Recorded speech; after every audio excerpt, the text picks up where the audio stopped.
Hello there, this is Robin Gamble. Welcome to the Scholar Warrior podcast. Now, the idea of the Scholar Warrior has been around for thousands of years across many great cultures. And the concept is this, that one of the highest achievements in society is to become skilled in the martial arts while also pursuing the scholarly pursuits of painting, poetry, music, philosophy, and more. So it's here that I interview martial artists as well as artists in various fields, so that you, the listener, can gain a peek into their techniques, skills, and strategies for success. And so that you, the listener, may gather these gems and apply them on your own path to self-mastery and excellence. Enjoy. Good evening or good day to you, and welcome to the Scholar Warrior podcast. And today we will be talking about meditation, which is an essential skill of self-cultivation, especially for those on the Scholar Warrior path. However, this topic is broad, is often misunderstood, and is at times very daunting for lay people to get real clarity on. There's a scarce supply of clarity on the topic, we could say. So that's why I'm very, very happy to have my friend Jon Nash on to talk about this topic. So I'm going to introduce him to you. Jon Nash is a good friend of mine with whom I share the passions of Pt.1, Qigong, and meditation. And we originally got in contact because he wanted some guidance in Pt.1. However, he later mentioned to me that he'd been meditating for many, many years, and that if I ever had any questions on the topic of meditation, I could consider him an open book. So when we say many years, we're talking about 45 years of consistent meditation. And as you're probably aware, doing something for a long time doesn't necessarily mean you've attained a deep knowledge on the subject. However, Jon has not only been studying and training meditation for 45 years, he told me he can count the days that he's not meditated on one hand in those many, many years. He's investigated many methods of meditation, and he's trained with many noted masters. He's also published a paper on meditation, which has been published and downloaded thousands of times and is increasingly being cited. And some of the things that you'll instantly appreciate when listening to Jon is his real desire to spread the benefits of meditation, and his unceasing effort to bring clarity on the topic of meditation, and also his ability to cut through, for want of a better word, the tremendous amount of bullshit in the field of meditation. So it's a great pleasure to have my good friend Jon on the Scholar Warrior podcast to talk about meditation. So welcome, Jon. Hey, thank you for having me. Okay, I hope that introduction was okay. Yeah, if it satisfies you, it satisfies me. Good. Yes. So we have discussed that this conversation is going to happen in two parts, in two installments. Part one is going to be an easy to digest overview of meditation. It's like where to start. We're going to discuss the benefits, how to get started, common buzzwords, and a lot more. The second part will be a look at the work in Jon's paper, which I found to be excellent. And this is where he sets forth a common way to think about and discuss meditation that will not only aid researchers in their research, but will also empower people, no matter what level of their experience, to be able to understand and articulate the practice of meditation with a greater deal of ease and clarity. I really, really, really appreciated his paper, and I think the discussion on that is going to be very beneficial. So here we are. In part one, we are going to discuss generally the topic of meditation and how to get started in it and what it's all about. So could you tell us your background in meditation, Jon? Certainly. As a young man, I became interested in the, quote, spiritual path. It was a very popular idea back in the late 60s, early 70s. You could call it the hippie generation. The baby boomers were getting involved. It was at the time where meditation was just being introduced to the West. You had Maharishi Mahesh Yogi come to the West. The Beatles introduced the idea of meditation through Maharishi Mahesh Yogi. You had Swami Muktananda coming to the West, introducing meditation techniques. You had Ram Dass talking about meditation and spiritual endeavors. So I got, all wrapped up in that. And at the age of 24, I signed up for a transcendental meditation course while I was living in Lexington, Kentucky at the time. And so it was a very empowering experience from the moment I got introduced to my mantra. TM gives you a mantra. Very powerful experience. I could close my eyes now and bring myself back to that very moment. Wow. When I first received my mantra and how that felt. It was that powerful. And then I continued on with that. It became part of my daily routine. And so that was in 1972. In 1980, through my mother, who began to become interested in meditation, we went to meet a meditation master, that's Swami Muktananda, and I was initiated by him in his technique of meditation. And I sort of merged the two into my daily routine. So that's how I got started, back in the 70s and 80s. So those two methods, they were mutually beneficial, did you find? Very much so, but I think my attitude is important to understand, in that I was fully committed to the benefits of a meditation practice for the spiritual path. Mm-hmm. And we'll talk more about that later, what that means, at least what I think that means. And so it just became a habit. There's not a lot of thinking or planning involved. It's just something I just do every morning for an hour a day.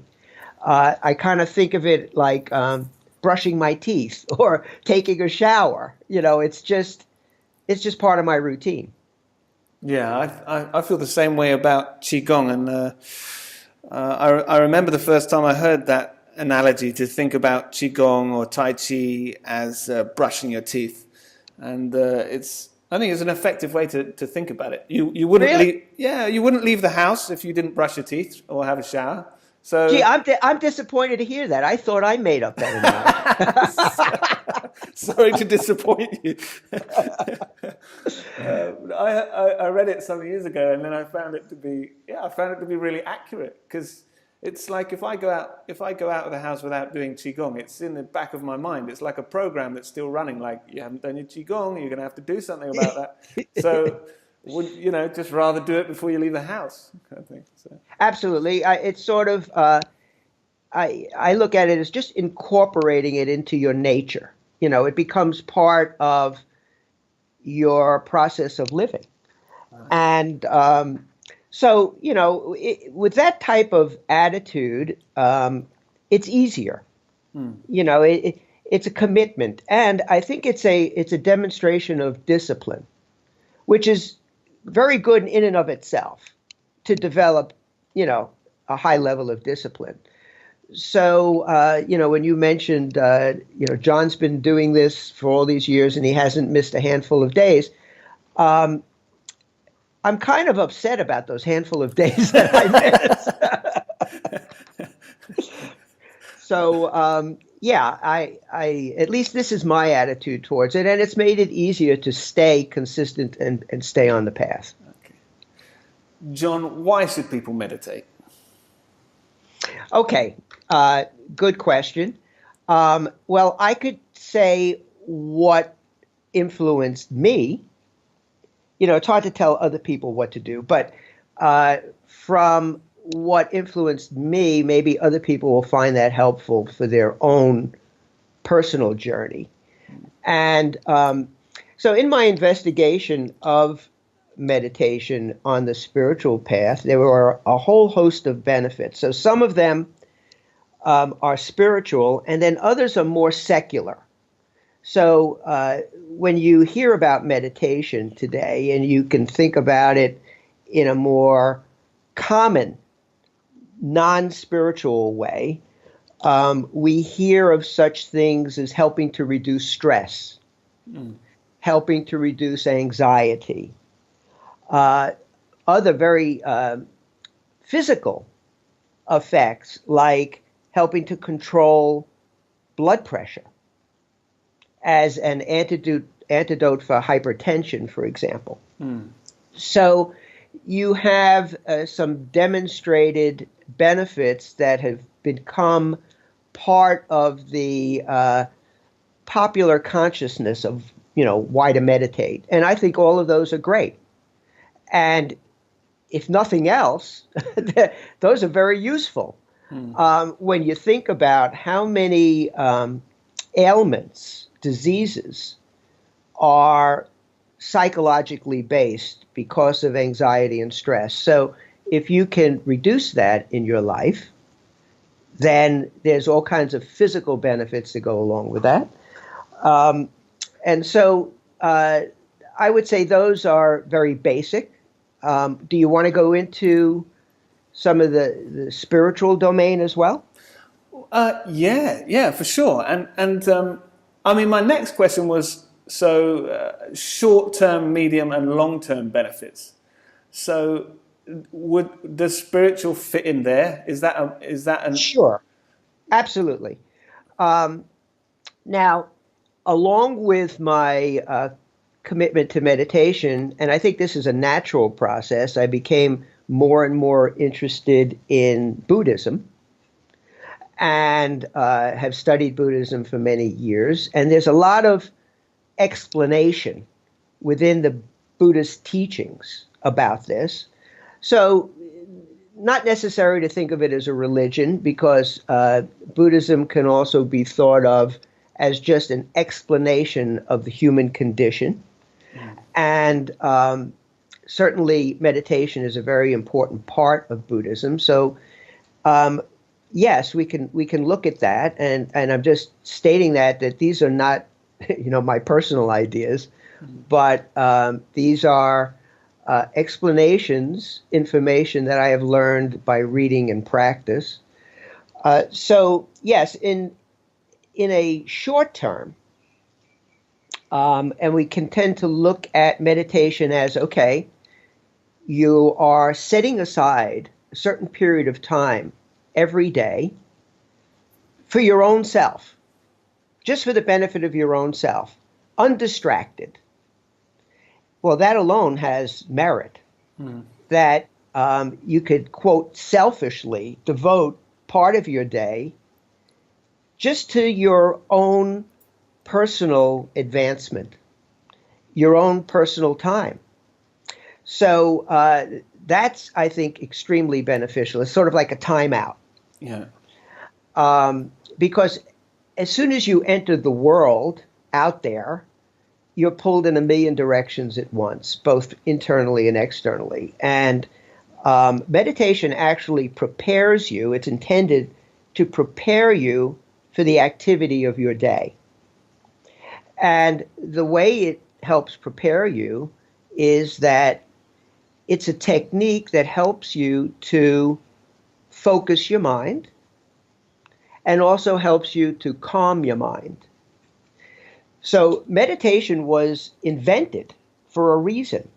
Meditation's not an accident. It's a technique that was invented thousands of years ago as part of the process of the spiritual path, as part of the process of yoga. And so I know you and I have talked about this, of how certain words have become part of common vernacular, and yoga in our common vernacular is thought of as a physical kind of exercise. But actually, the practice of yoga is the practice on the spiritual path. It's one of the six religions of India, one of the six Hindu schools of philosophy. And meditation is part of that.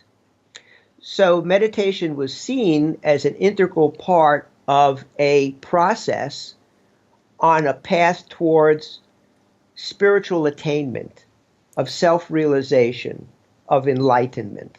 So if we are, if we're to take a step back and look at what you've just said, if we're talking about short term, you're going to be dedicating some time for yourself. You'll be getting a clearer mind, and you'll be gaining a more focused mind for the day, and that means for whatever you do. So effectively, whatever you do through the day, you're going to have a better quality of mind to do that thing. Correct? Yes, that's very good, Robin. And then so if we're talking, then we are talking how it can go into the spiritual training and discipline, which I'm going to presume takes a little bit longer. But if we're talking about medium length of benefit, would we say like a year? Would there be something that would have changed from someone that has done a year of meditation from when they started? What would you think would have changed? Okay, so things that you could notice. Yeah. Now this is a big question. Let me just throw in here, and it's a good question, Robin, that I think it's important to be involved in some kind of feedback loop. That is, you can do strictly self-assessment, and your question could be answered by strict self-assessment, if you had a teacher, your teacher could help you to answer those questions, could help you to understand what I call signposts along the way. And you may not even be capable of realizing these things through strict self-assessment, or a group. And, so if you're attached to a group that is involved in meditation, well, you can help each other to understand these things. So, I think a year is a very short period of time. Let me just bring some context to this. So what is an experienced meditator compared to a novice meditator? You want to put some time frame on this concept. And I could say that in the general literature that addresses this issue, a novice can be considered maybe up to 5 years. Oh. And then there's a mid-range, and an experienced meditator, someone who is considered to be fairly accomplished at this skill, at this mental skill. The figure out there is 10,000 hours of contact time of meditation. So you can that translates to 27 years of an hour a day. Okay. All right. So, that's gives you some idea of how we look at it, in the longitudinal way over time. And so some of the effects of meditation, I'm getting a little ahead of myself in terms of long term, but one of the goals has to do with neural plasticity. This is a real buzzword in the field now, really for the last 10 years, where scientists have been able to demonstrate actual changes in the brain that occur as a result of long-term meditation. And they use as a guidepost this 10,000 hours, that they've seen that meditators, experienced meditators who have exceeded or in that range or in excess of that range are actually demonstrating changes in their brain, in the gray matter of their brain, in certain areas of the brain. And it's hypothesized that allows them to have certain enhanced mental capacities that they didn't have before. Right. So that's very long term. In the mid range, anywhere from 1 year to 10 or 20 years, there are sort of signposts that you can identify yourself or others can help you to identify. So we can go into those, that there are, behavioral and attitudinal changes that occur as a result of meditation practice. And why? Because that's the intent of the practice. It's not by accident that these things happen, okay? As I was stating earlier, these methods were developed and then are still used today, thousands of years ago, for particular reasons. And so if you practice these methods, you can begin to see certain changes that were intended, if that makes any sense. Yeah, absolutely. Yeah, they wanted a result, and there was a method to get the result. So you expect to get the result. Yes. So I'm going to go into some of those. Yeah, if you could tell us 2 or 3, that would be great. Okay. Well, I've got a list of about 20, but okay.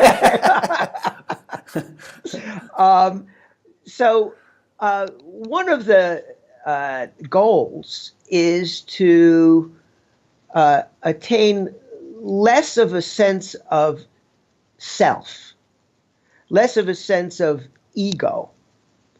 And that's considered beneficial because it allows you to interact with the world in sort of a selfless way. And that it's considered that strong ego identification is an impediment to being able to see things as they really are. So over time and of meditating, you start to pay less attention to those things which you used to define yourself as being, like identifying yourself by your work. I mean, I have lots of friends, who, I ask them, well, how are things going? How are you doing? And they go right into talking about their work immediately. Mm-hmm. And so they've identified themselves by their profession or what it is they do, or other roles in life, such as being a dad or being a husband. Or being on the spiritual path, Yeah. So I think as one meditates more, it's intended that you sort of begin to let go of those things. Like maybe you're less interested in keeping a photo album. Maybe you're less interested in collecting memorabilia from your past because you start letting that go. Mm-hmm. That doesn't become as important. Through this mental training, and this all has to do with addressing the human condition and the human mind, the functions of the human mind. So you're not controlling your mind, and we can talk about that. I disagree with that, analogy. You don't really control your mind, but you are working to loosen up the conditioning of your mind that has occurred since you were a baby. Mm. So we call that the conditioned mind. So you're moving into more of an open state of mind, free from the conditionings that have occurred through parents, society, teachers, TV, etc. That kind of shape the way you look at the world. So meditation helps in that process. And so to answer that other question, you tend to let go of a lot of those characteristics that have been subscribed onto you by societal norms. That's normal to happen over time. We would put that in a kind of medium range. Yes, you could start noticing those things. Right. So, the idea of, if you're sort of getting a diminished sense of ego, well, then you're you become less argumentative regarding, what is right or wrong. Now, my family would disagree that I've changed at all when it comes to that. But, the idea of, who is right and who is wrong, which is basically a sense of ego, that's very important to show that you are right. You can begin to let go of those kinds of attachments. Mm-hmm. So, that you could start noticing things like that, or people could start, telling you that you're sort of changing in that regard. Well, that's because of an effect of the technique itself. So, what would a signpost to a long-term benefit look like? Well, a long-term benefit, if you're on the spiritual path, that means, let me just aside, a lot of people have heard of the Buddha's Eightfold Path, and, which is basically a prescription towards the attainment of enlightenment. Another buzzword that you and I have chatted about before. We could talk more about that. But, so if you're on the spiritual path, that means you're making a commitment towards moving in that direction, towards some kind of self-realization, a awakening, and the attainment of some form of enlightenment. And, what that means in terms of what I've read, and it's been explained to me, is that you start losing your attachments to things that are impermanent. You gain a sense that holding on to material things that really won't be there at some point holds you back. And some of this starts happening, naturally, but over a long term, if you're going to be enlightened in this lifetime, which is quite a goal to have, it's going to require letting go of your attachments. And another way of looking at it is that there are certain very strong emotions that are part of the human condition. Let's say greed, anger, jealousy. These kinds of things are considered to be hindrances or defilements of some kind. Well, it's very common for us to allow very strong emotions to dominate our behavior. So, we get angry and we say things that we later regret. Yeah. Or we can do things that we later regret. And so that's an example of a very strong emotion that kind of takes control over us. And meditation techniques allow you to step aside from that and gives you the power to observe what's happening in the moment. And instead of allowing it to control you, you develop a sense of objectivity over what's going on in your own self. Is it fair to say it gives you access to parts of the mind that were not accessible previously? I mean, I've had a little bit of experience in, say, for example, we're experiencing a strong emotion. I was the sort of person who would get swept up by emotions very powerfully and quite literally have no control over over what was happening because I was in the midst of an emotion. And maybe a few years ago, for example, in a heated debate with my wife, I could almost feel an emotion coming up and decide whether that was a useful emotion or not, which was something that was quite surprising to me. And I presume I don't know if there's something new that's happened, or it's access to a part of cognitive function that was there but was not utilized. This is a bit of a tangent, but it just seemed No, to. I think it's very germane.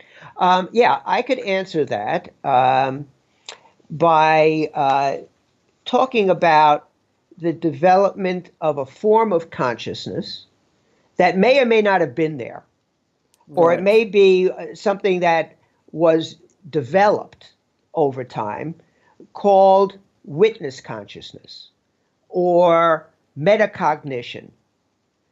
Um, and this is the ability to sort of step aside in a very objective way to be aware of what is going on. So, the typical approach, a Buddhist approach, would be to say something to yourself like, "Oh, that's anger that's Right. coming up right now." That's hit the nail on the head with exactly how it felt. Yes. So you have a feeling, and then rather than moving directly into action driven by that strong emotion, you take a pause and you say, "Oh, that's anger. And I know what anger is. I'm going to say something or do something that I'm going to regret. And my wife is going to hold it against me for years. So I better take a break here." And you sort of say to yourself, "Well, that's anger. I could feel my blood pressure going up. My face is turning red. Maybe I'm starting to sweat. I'm clenching my fists." And so it's just becoming aware of it, taking a pause. And part of what develops over time is the ability to pause. One of the basic Buddhist concepts is right conduct and right action, right speech. Very important because the power of the word is so strong and can be devastating, that just because this is arising in you, or you have some thought in your mind that you want to say, to take a pause and say, is that the best thing to say right now, or is that the best thing to do right now? This is part of a form of consciousness that develops from meditation practice that's, as you could tell, very useful. Yes. Just in everyday interactions that occur. Very, very useful. So there we have a taste of the benefits. We have a taste of the benefits of short, medium, and long term. So an important question, I think, perhaps that has whetted the appetite of someone that would be thinking about meditation. But then there's a whole other kind of there's a whole lot of other questions that get thrown up for someone thinking about meditation. And one of those is, do I need to be flexible and sit in a full lotus position? I think other things that could go along with that would be like, do I need a meditation room, and do I need to be flexible, and all of this kind of stuff. So is that required, Jon? Well, I could speak from my own experience. I can't sit in a lotus position. Well, maybe I could. Maybe a few sessions with Robin would get me to sit in a lotus position. But it's I've happened always before. I will tell you. I'm sure. But I never found that easy. I don't enjoy sitting on a hard surface for any long period of time, and so I'm from the school of thought that says it's very important to be comfortable when you're meditating.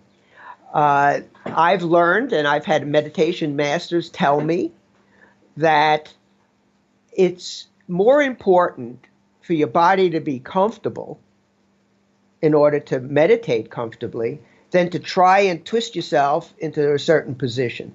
Now, that being said, there are very strict descriptions of meditation practice where a straight spine is shown to be extremely important for transmission of energy in the meditative process. And so the yoga position was intended to allow you to sit in a posture that facilitates that process. That's what Hatha Yoga was invented for. To be able to sit in that position for long periods of time without any physical stress on the body. So, news flash to people's common understanding of yoga, which is to become flexible.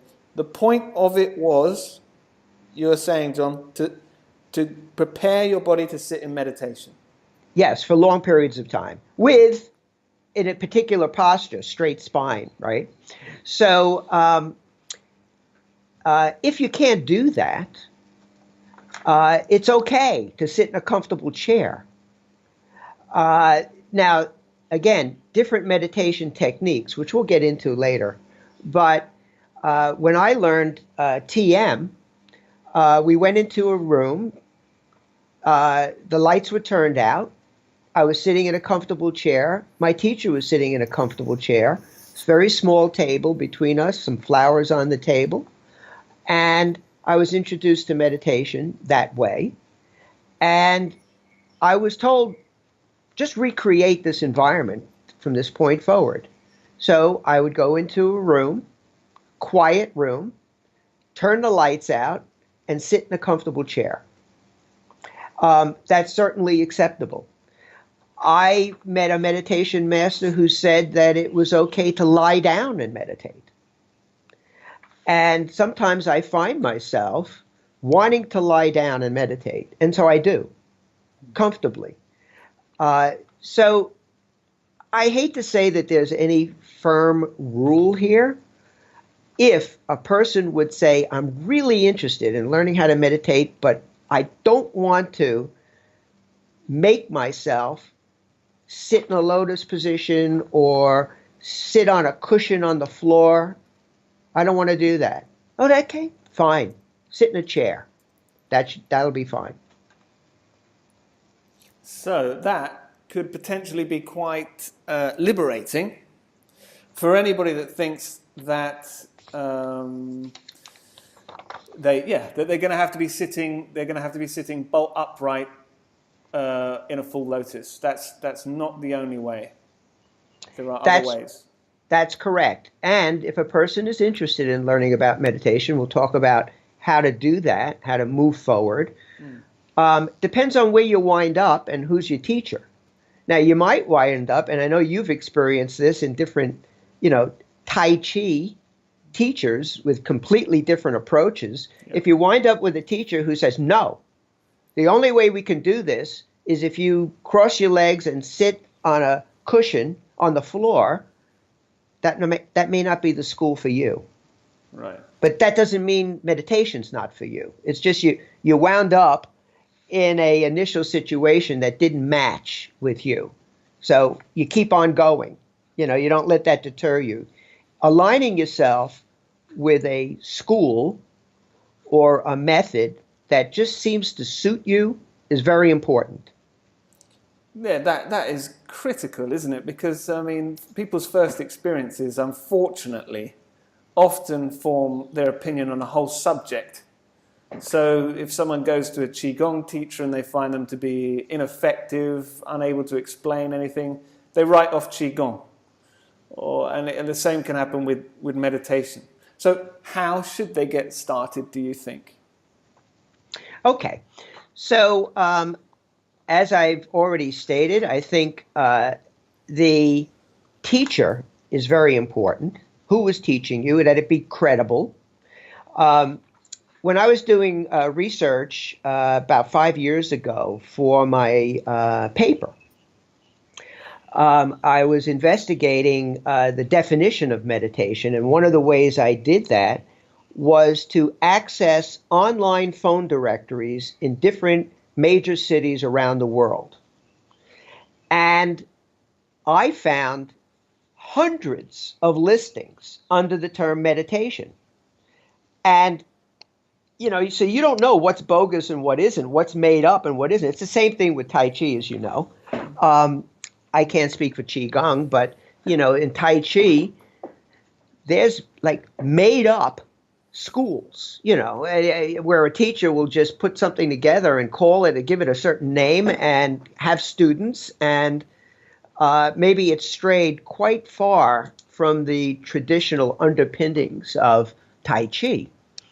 Same with meditation. So you got to be careful of where you select to initiate your training in meditation. And I then think it's very important to make sure that you're selecting something that's credible. And how do you do that? And I think the traditional schools of meditation training are safe. They're different. And depending on what you're looking for, you can select on various different kinds. But if you went with a traditional, well-established school of meditation, I think you should be okay.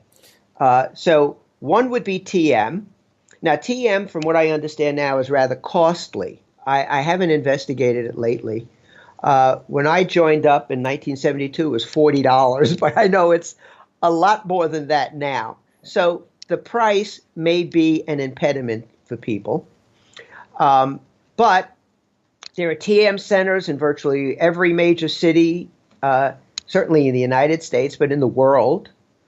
What happens at one TM center is what happens at the others. So they standardize the approach. Right. They franchised it.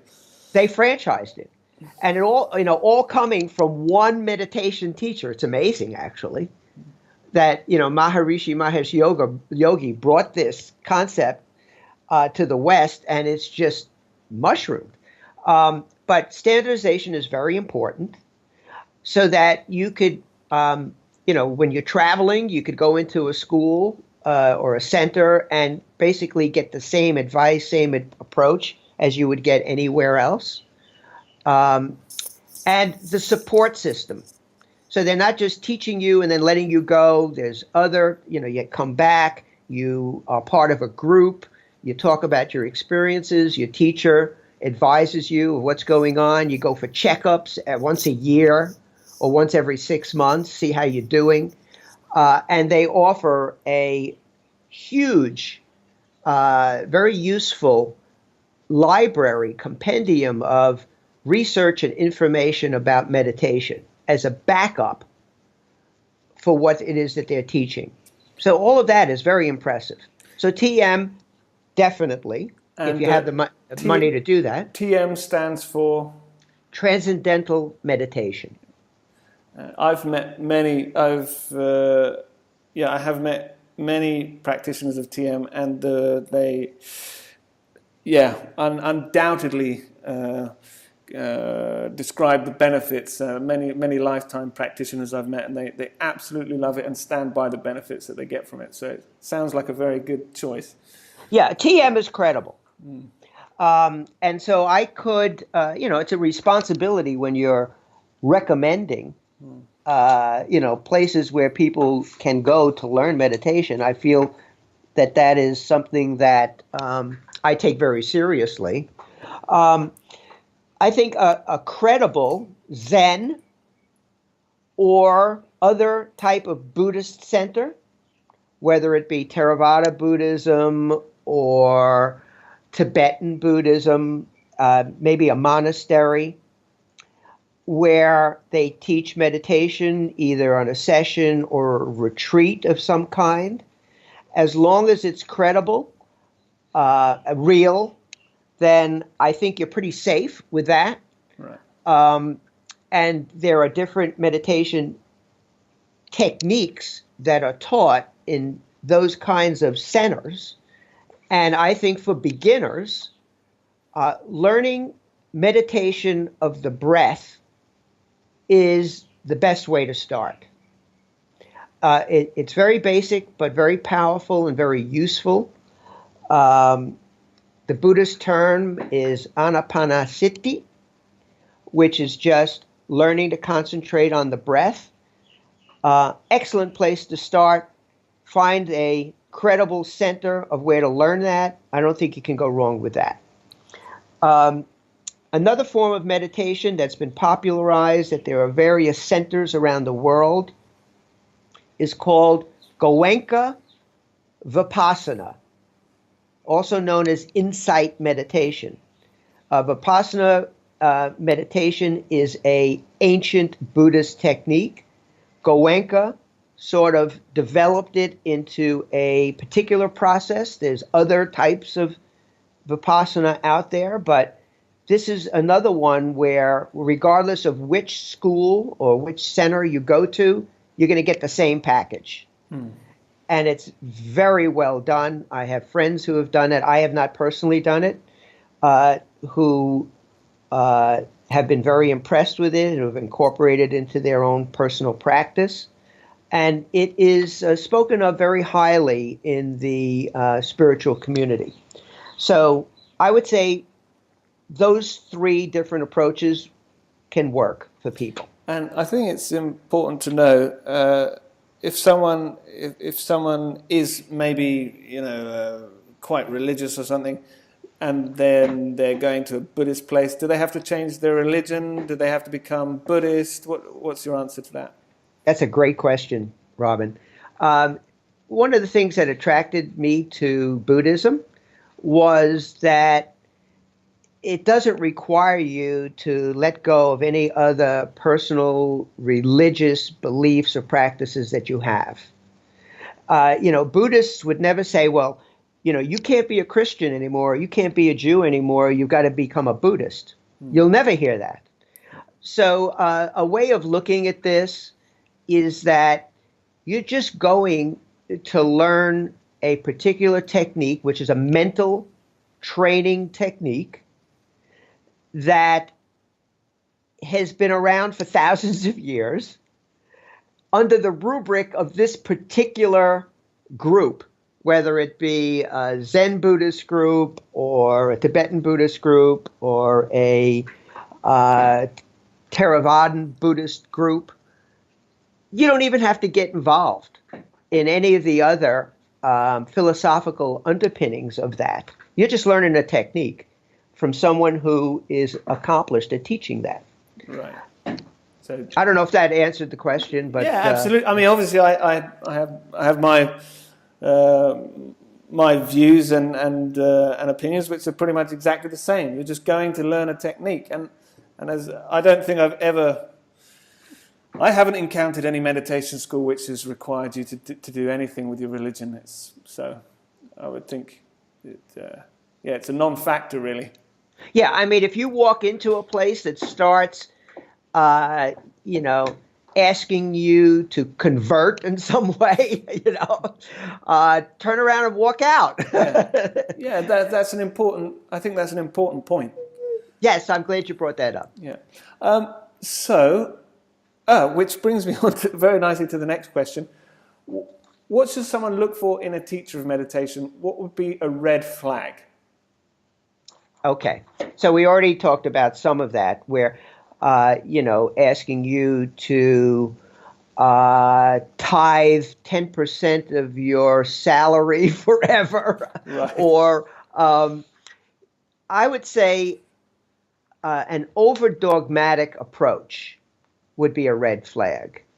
What you're looking for is a very low-key, gentle, soft approach. And these are signs that someone has been practicing meditation for years and has sort of, taken off the rough edges of their personality and their nature. So I think overly dogmatic approach would be a red flag to sort of separate yourself from that kind of thing. I think experience is very important. And I think, long-term experience in your teacher. The teacher is based on a lineage of some kind. I know you and I, we use this criteria for Tai Chi is very important. If you walk into a Tai Chi school and there's no homage to the lineage and there's no recognition of where this particular style came from, um, that's a red flag for me. I don't know about for you, Robin, but for me, that's a big red flag. And, in meditation, the same. So, there should be some long-term tradition there. And if it's a credible teacher with experience, following a pretty well-defined and well-accepted tradition, you'll be okay. Now, not to say that personalities never get in the way. I mean, you might find, and I like your point earlier, that you simply don't like your teacher. Something about your teacher rubs you the wrong way. Yeah. Right? And that's okay. Separate yourself from that. You don't have to go, continue. That doesn't mean, however, that learning meditation should be crossed off your list because you encountered a teacher that you didn't like. So I would say persistence until you find what we call having an affinity for that situation and that teacher. When you have an affinity, it's sort of like an attraction and a magnetism towards that. That's a good sign. Then you can keep going.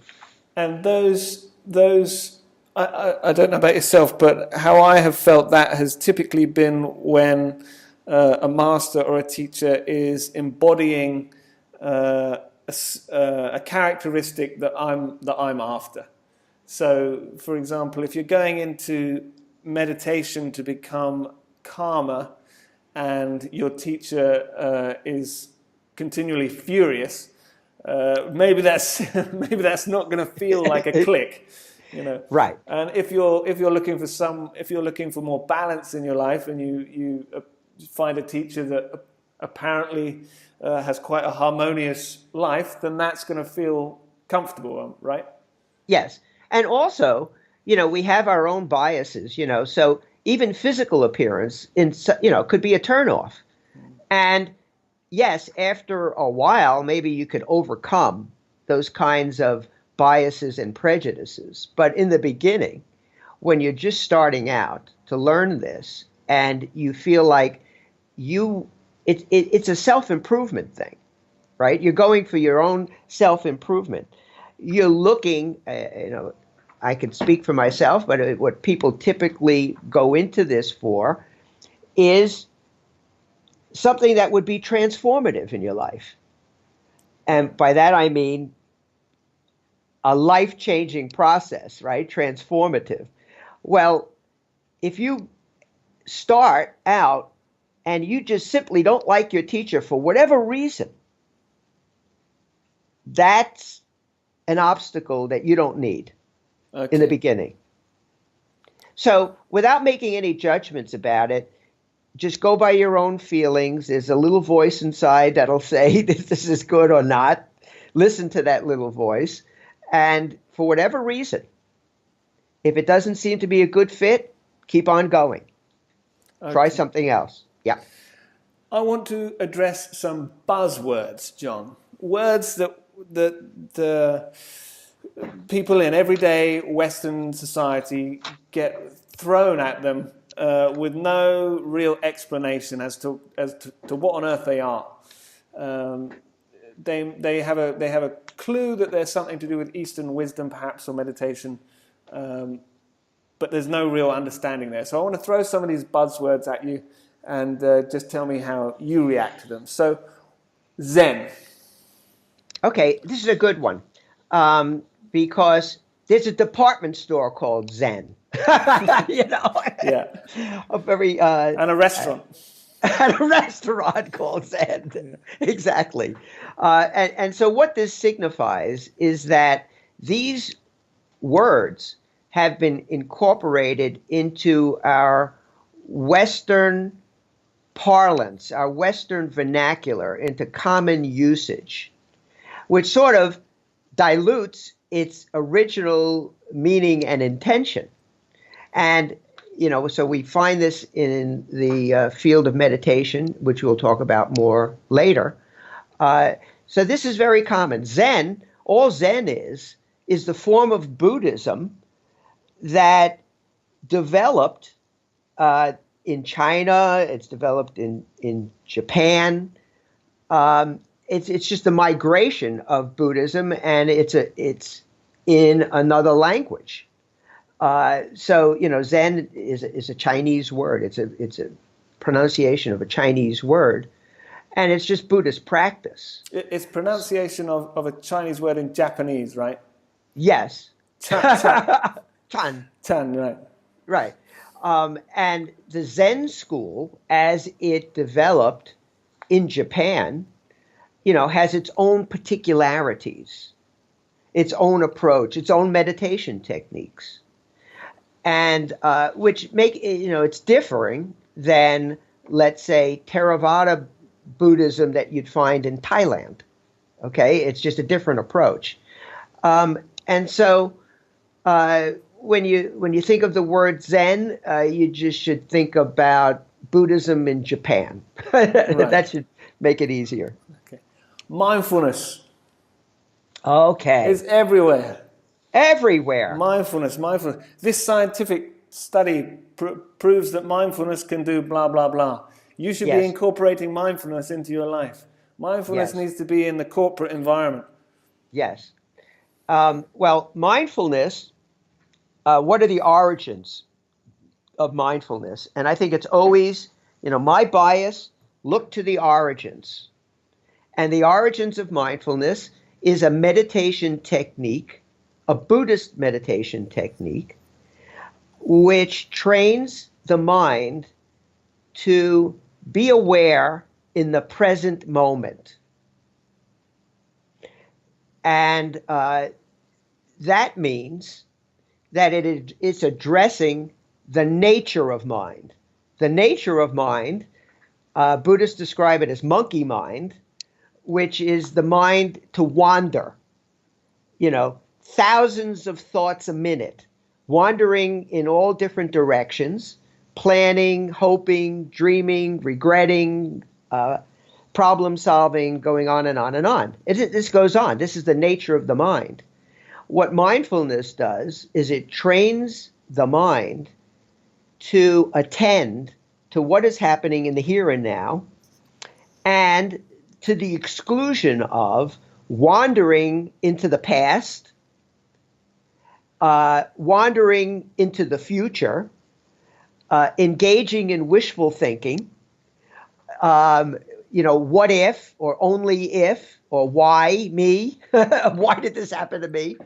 To the exclusion of all of that, paying attention in the present moment. So there are techniques to do that, and it's considered very useful to train the mind to be attentive to what's happening now, because then it allows you to deal with what's coming at you in the present moment and not to be diluted by the wandering mind. Mindfulness as a technique then has been incorporated into the West and then used in all different kinds of settings for therapeutic reasons.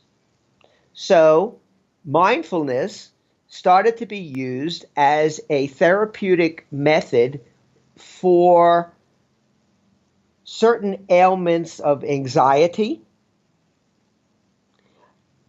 stress, addictions, mood disorders, different medical conditions, using like ADD or ADHD. So using mental training exercises of mindfulness to help in a therapeutic way. Mindfulness then migrated into prisons, the military, the corporate boardrooms. Yep. Okay, and it starts to become diluted and packaged in a way that people who then subscribe to these kinds of programs are just getting, at times and often, a watered down version of the original. And so mindfulness is a buzzword, yes. Just to be cautious about, again, the origins, tradition, teachers, etc. Use the same rules that we've gone over before to evaluate what mindfulness is. Okay, so is it a fundamental Buddhist technique? Yes. I wanted to add that, as part of my research, I looked at mindfulness, and this may be shocking to you. I'm just reading to you now from some research that was done. This is out of Fortune magazine last year. More than 20 mindfulness smartphone apps. Okay. Mindfulness has become a meditation and mindfulness a $1 billion industry that serves more than 18 million meditators. This is from 2015. And 1 million new meditators each year in the United States. Wow. That's a big number. Yeah. That's a shocking big number. So, yeah, it's like many other things, it's become part of our capitalistic society. It's got become a business in some respects, as you know. I suppose like yoga. Yep. Yeah. Very much so. Yoga, Tai Chi. Yeah. So I would say, mindfulness, very useful, very basic, ancient technique. So we're talking 2,500, 3,000 years ago. There are indications that even predated the Buddha, but very much part of the basic Buddhist technique of meditation, whereas concentration meditation, which is called samatha, which includes concentration on the breath. The Buddha taught 40 different items of focus of meditation for concentration, but breath being one. Samatha, concentration meditation, was intended to prepare one to move on to the next level, which involved mindfulness meditation, and vipassana, which is called insight meditation, where you begin to, through direct experience, understand insight into the nature of the human condition. But mindfulness is required first. So to answer that question, yes, very basic, very old. Okay. Last buzzword before we kind of round up this first part of the discussion, and that is enlightenment.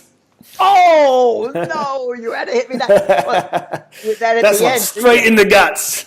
Yes, well, it should be. You've got 2 minutes to explain enlightenment. It's very appropriate that you left it for the end, because enlightenment is what happens at the end. So, good going there. Well, I'm just joking. Obviously, you're not restricted to any time frame, and I don't expect any lecture on enlightenment. I mean, like a deep discourse on enlightenment. Well, I'm not qualified to give a deep discourse on enlightenment. I've gone to a Dharma session on enlightenment, which was in 2 parts. Each part was over an hour, and looking at what is enlightenment from various different spiritual traditions and schools. It's a big topic. Textbooks are written on this, but I think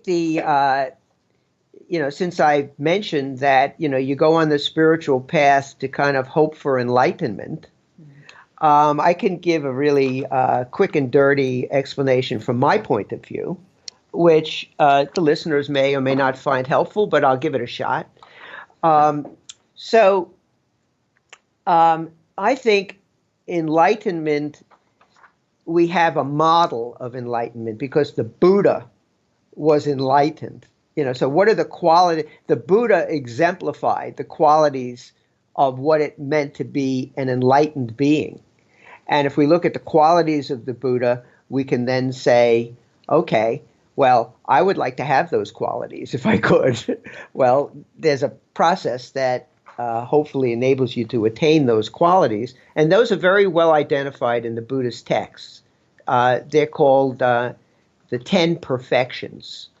But just to make it simple, um, overcoming ego identification, we talked about that before. The ability to see things as they really are with a clear mind, overcoming the conditioning that's occurred in our minds, developing compassion, loving kindness, expressing yourself to the world, coming from a place of total and pure compassion, and with a attitude of equanimity. Some people mention this as the middle way, which is appropriate, but equanimity being, don't let yourself get too high or too, fond of any particular thing that's happening in the moment, but appreciating it for what it is. Don't get too low, too depressed, too upset. Maintaining a level of equanimity. And what enlightenment is essentially about is eliminating the suffering, the human condition of, it's called dukkha in Buddhism, of just never being quite satisfied with the way things are. There's always something there that's missing, something that is maybe jabbing at you that makes you feel dissatisfied, not just physically, but mentally, emotionally. You're just not fully content. And the idea of moving to the path of enlightenment is complete contentment, overcoming delusion, and the hindrances, the defilements of emotions that are controlling, can control your behavior. An enlightened person, that ain't happening anymore. You're proceeding through life. If you believe in karma or not, Buddhists, of course, believe in karma. An enlightened person, their behavior, their attitude no longer plants any karmic seeds, so they are overcoming the force of karma that propels one into reincarnation, of coming back again over and over again, trying to work out all of these impediments towards enlightenment. When you reach enlightenment, you've overcome the wheel of samsara, and you don't need to come back anymore. No more karmic seeds. So, those are some of the quick and dirty explanations of what enlightenment is considered, particularly from a Buddhist point of view. Beautiful. Where should people go to find some credible references or something to read about meditation? What would be a good place for them to get started? The good one. Well, if you wind up going to a credible school with a traditional basis, they'll provide reading material for you. And so that, that's a good place to start. I've read many books on meditation. Many of them tend to be, somewhat specialized and maybe overly complex.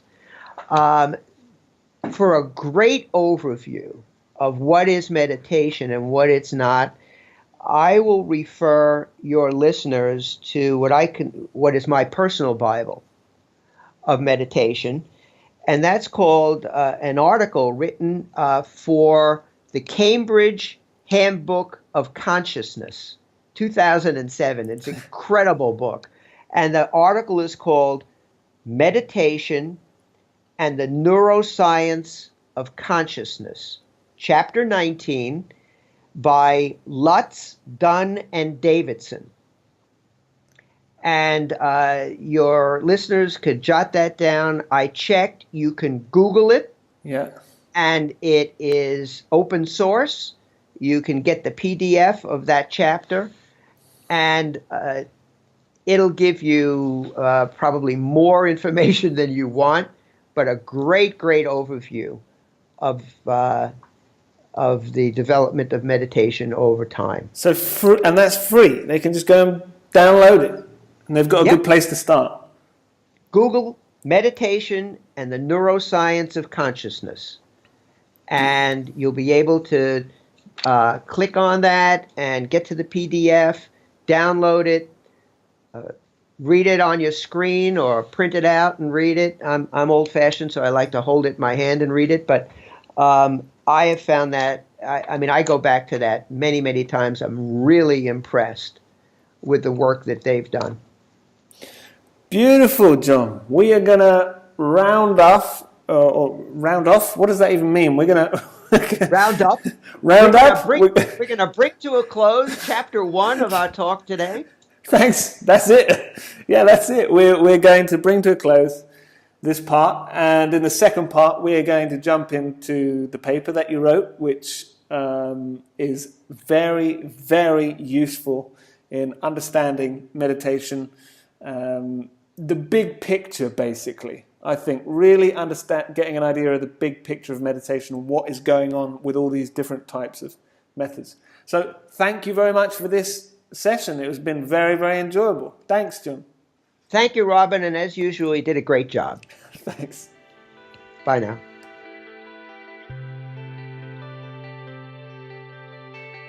Hey, this is Robin Gamble, thanking you for listening, hoping you enjoyed the content, and kindly asking you to share with your friends if you did. Thanks again, and see you next time.